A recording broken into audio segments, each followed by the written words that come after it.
This is a Kelly's Angels production.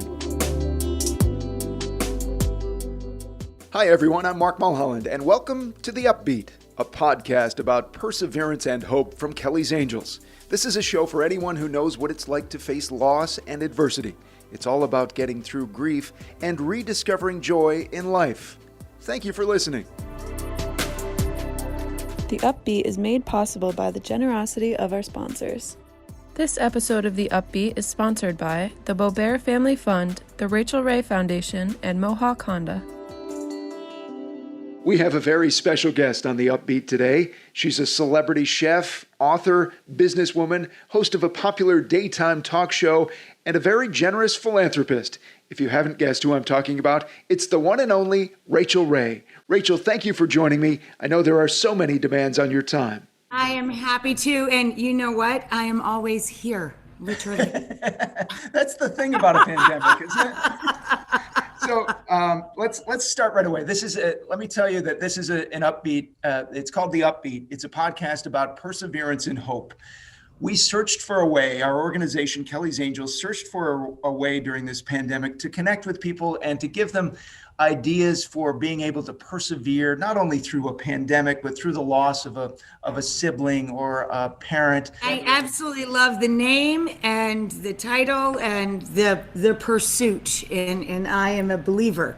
Let's talk about something that's near and dear to both of our hearts initially, and that's food, comfort food. What's your go-to comfort food? None at this time. When I think of comfort food now, it's so funny, but there's so many Americans and neighbors in need, including most all of my industry. Our food and beverage and service and restaurant workers are literally hungry. And filling the very, very long lines, socially distanced in their cars, or literally standing on cold streets, looking for comfort, looking for food that they can prepare and share with their families. I have to tell you, I feel quite strange being in my profession and still having a job and being able to work. I feel terribly guilty when I make the beautiful food for my family, for our show to share with folks. I try and be very careful with what I write and what we share on the show, because I just feel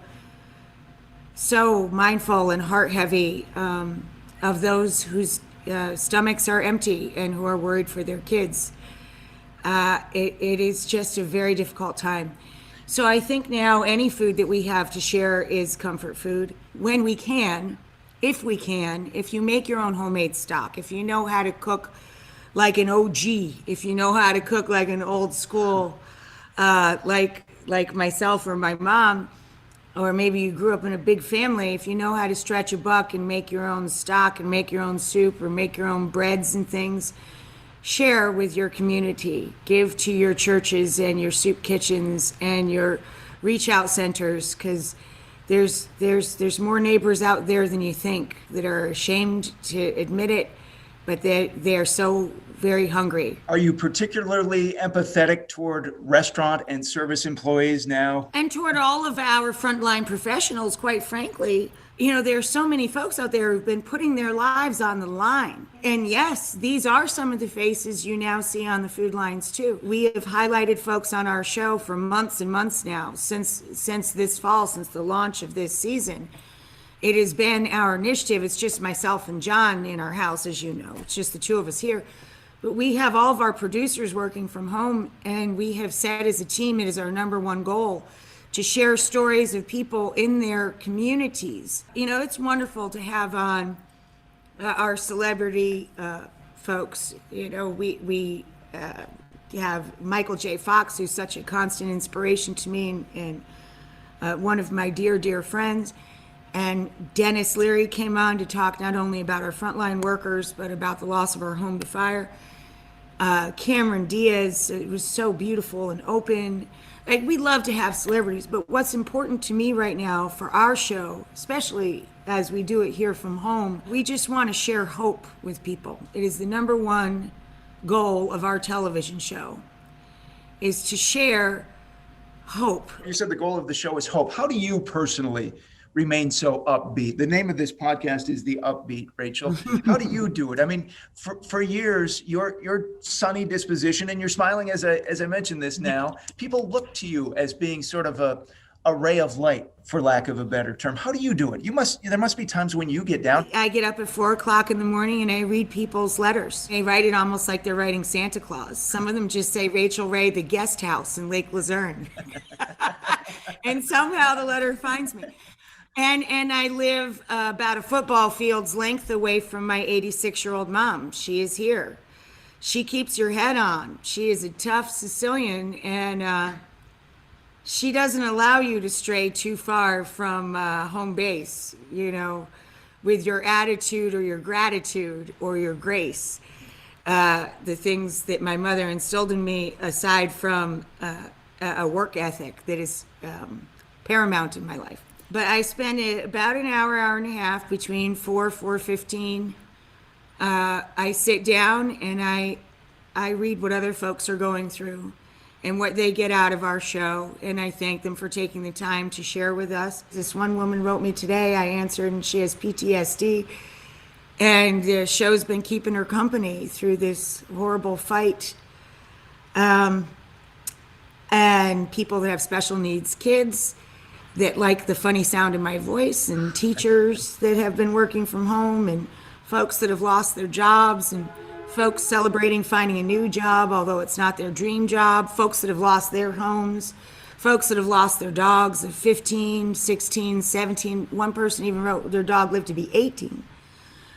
So, we're all sharing with each other stories of loss and finding ourselves again, and trying to find that light again every time you're blessed enough to open your eyes.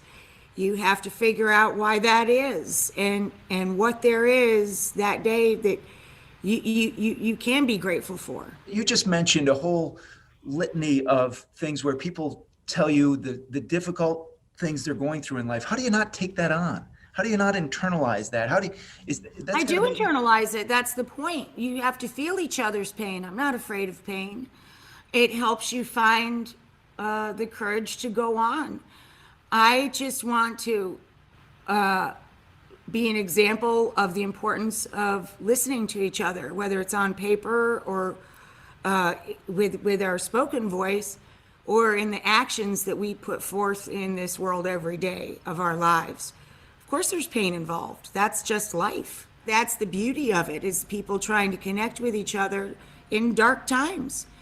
And then, one day we'll all be writing about happy stuff and talking about happy stuff, and in places where we can all be together again, at public events and things, which used to be a huge part of my life, and of course is a zero part of my life now. So, we used to all be able to do this in person. And I've always been a chit-chatter and a hugger. It's very difficult for me to learn the discipline of doing it only through written word, but I'm thrilled that people take the time. But no, you can't take yourself out of that loop. The whole point is to be in the loop and to feel it. Rachel, I couldn't agree more. We're going to take a real quick break to thank our underwriters.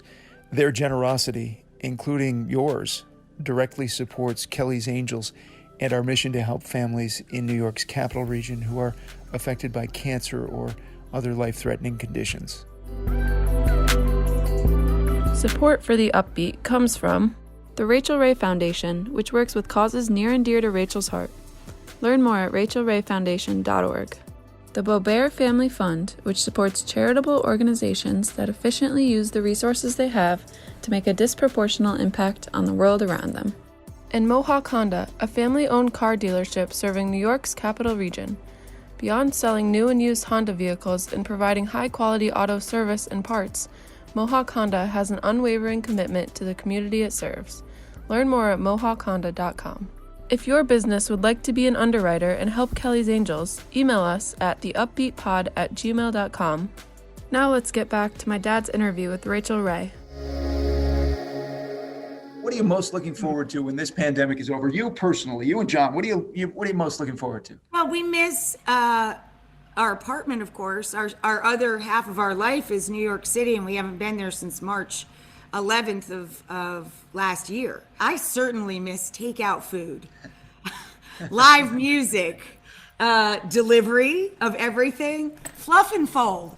I'm so sick of ironing sheets and doing laundry. I really miss fluff and fold.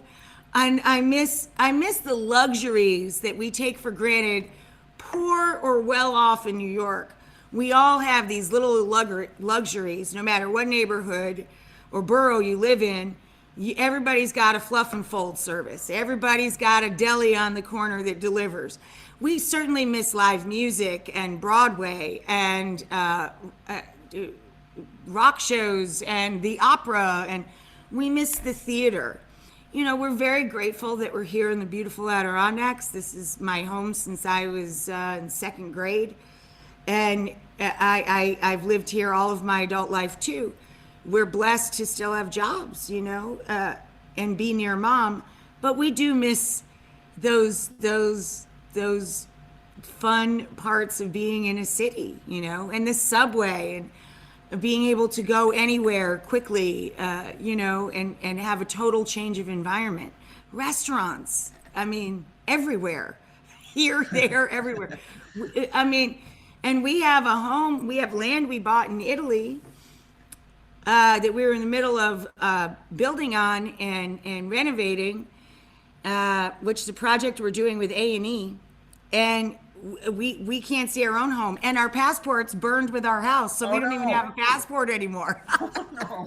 Hey, So we certainly miss traveling. speaking of that, I'm very sorry for all that you've gone through. That was horrible. Oh, thank you. And But you know, it's happened to a lot of folks, and we're here, and that's all that matters. has that been something, you know, this is a podcast about perseverance. Was there a time where you said, why me? Why did this have to happen? No, I mean, it was an accident. You know, this stuff builds up in the chimney. We tried to get our chimneys cleaned twice a year like you're supposed to, but creosote, you know, it builds up. We had a roof that caught fire very easily, and one little puff came out the top of the chimney and landed on the roof, and the whole house burned down. It happened when it was still daylight hours, thankfully.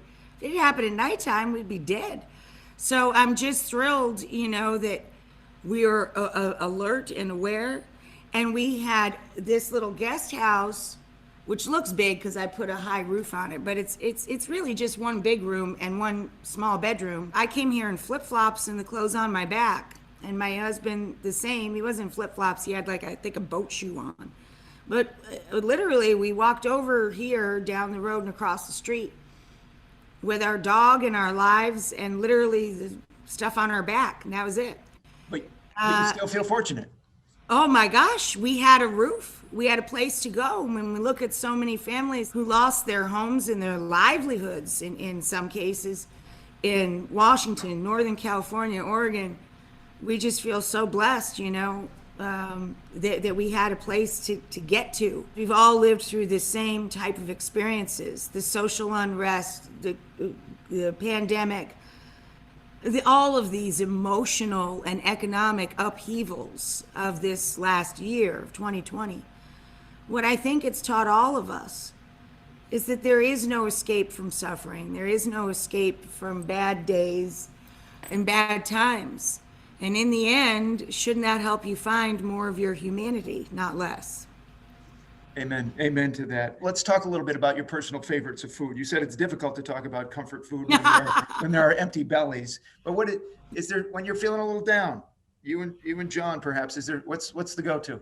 John's favorite is carbonara. It's his absolute favorite dish in the world, and I remember you describing it before every. because you said it's got to be like snot. Right? It's bacon and egg spaghetti. It's coal miners' pasta, basically, and miners and hard working men. They would render out salted pork, so pancetta or smoked pancetta, guanciale, which is the cheeks of a large pig, the jowls. Yeah. So it's you render that fat and you toss the pasta with tempered eggs. The eggs are beaten with cheese and the hot water that you cook the pasta in. And you mix it all together in a pan. It's just bacon and egg pasta. It's a very simple dish, but it's by far John's favorite thing on the planet. So I have to make that several times a year. My mom is very fickle. She became a vegetarian in her early 80s. Now she's 86, and during the pandemic, she's decided she's a flexitarian and will eat anything, but in very small amounts and very specific portions, and depending on her mood. My sister only likes food that I absolutely hate cooking because she wants me to overcook meat. She doesn't eat any form of mushroom. She doesn't like pork. She's very, very specific, very specific. So in every day, I have to make very diverse menus, not only for our television show, but for the people that I feed. My mom and my sister and some of my friends, they all pick up their food in the backyard underneath the little cover that I had constructed for a garden bench. And it's like a human bird feeder. So I feed everybody food from the show. My husband just walked outside 2 Oscar's super sharp cheddar bacon burgers with upland cress, like similar to watercress, and a horseradish Dijon creme fraiche sauce, and some caramelized onions on toasted brioche. And you just put that on the human bird feeder for Peter and Susan, who are our friends that are artists and florists that help me with our decorations for the show and for the beautiful florals in our home. So we feed a lot of people every day. So I never think about what my favorites are. I just think about the food I make for other people to make them happy. And I think most cooks and chefs are the same. We're very non-picky eaters. We'll eat pretty much anything. We're happy with a scrambled egg or, a bowl of mush, literally, polenta to grape nuts. Who cares? But we like to please the people we're feeding. So that becomes more of our goal. I was going to point that out. I asked you what your favorite food is, and like a true... I listed everybody. Yes, like a true food service professional, you told me what everyone else likes. But is there something that you find that if it's around, you can't stop putting it in your mouth? Sure, a lot of stuff. I mean, anything that you're working on, the cook is always tasting it. A piece of cheese or a piece of crispy bacon that you rendered for something. Anything with nuts. I love nuts. The thing that I really doesn't appeal to me at all is anything sweet. Isn't that funny? But my sister's such a wonderful baker, and she loves sweets, and she's so talented when it comes to making the sweet and the not too sweet. But I have absolutely zero sweet tooth. So I could stand next to chocolates and cupcakes and treats of any kind all day and wouldn't faze me. If I'm standing next to toasted nuts or something salty, chances are I've been picking at it. I've been stealing little nibbly bits, as we say.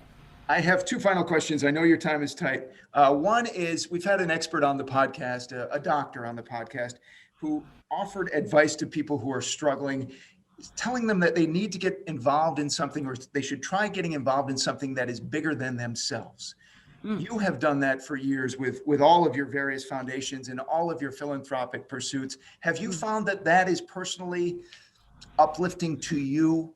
When we started our brand, it was just over 16 years ago now, 16 years. And the show and the magazine and the brand are all around the same age. So from day one, when I drew my first pots for the kitchen, or we decided we would enter into becoming something other than an on-air personality or an author, I said to my husband, we should structure the business to pursue our philanthropic endeavors. I said, look, we can give a percentage from day one. If this takes off and our brand is successful, we can use that to pay it forward. John and I got married very late in life. He was 39. I think I was 38. We obviously, I launched a television show that year. We chose not to have children for obvious reasons because of our age and what was going on in our lives.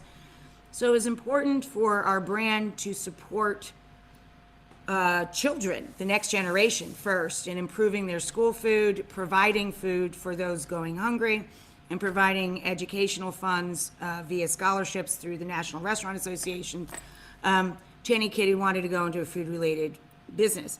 that worked out really well. And after we gave away a few $1 million, we thought, well, this is a great model. So we are animal lovers, of course, and our kid was a pit bull. So we use the same model to create safe, very high quality dog originally, and then dog and cat food, so that we could provide for animals in the same way we were providing for kids. So that was the genesis of the whole thing. But what we do in our own lives that's kind of keeping our head on is making time for ourselves. John goes to the cellar and plays music and gets away from me. I go to what used to be our garage here. I turned into a den shed, and I study painting, or I take Italian lessons. We do things that are specific to our interests, so that we have something we're trying to learn that's new, or something that's trying our brain in a new way, and trying to keep us working. You know, philanthropy is very important, and work is very important. It's also very important to have a sense of self and to develop something that means a lot to you, or something that is completely new to you as an individual. Sure. You can't lose sight of yourself. Then you become a martyr, and that's a grumpy, lonely place to be. You don't want to be there either, in my opinion. Find that you want to be a person that can contribute. You can't contribute to the world if you're not excited about your own day. Yeah. You know? Thank you for your time, and I hope you stay well, and I hope you're back in the Thank studio soon. Do you have a goal? Is there any chance of getting back in the next 3 or 4 months? As soon as we can get vaccinated and we feel safe, yes, sure, of course. I miss our other home. We really do miss New York.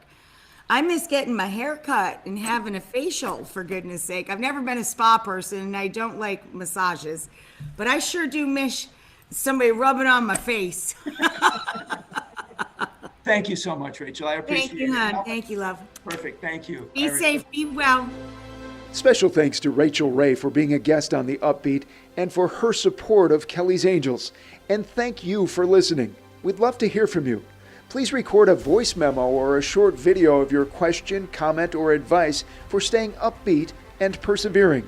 You can email your file to us at theupbeatpod@gmail.com. On our next episode, I'll talk to Sarah Cadaret, a breast cancer survivor who will leave you feeling inspired when you hear how her acts of kindness are paying it forward. Until next time, I'm Mark Mulholland. Take care and stay on The Upbeat. Special thanks to our media partner, 32 Mile Productions, for their help in recording our episodes. Emily Yan, a graphic designer and art director who invested her time and talent to create our podcast logo. Videographer, editor, and Kelly's Angels board member, Lou Graff. Coordinating producer and Kelly's Angels board member, Jenny Sperano. And all the volunteer Kelly's Angels board members who had a hand in making this podcast possible. And one of those board members is my daughter, McKenna Rose Mulholland, who's been doing a great job as our voiceover talent for this podcast. So thank you, McKenna. You're welcome, Dad. Can I finish now? You bet. Thanks for listening to The Upbeat.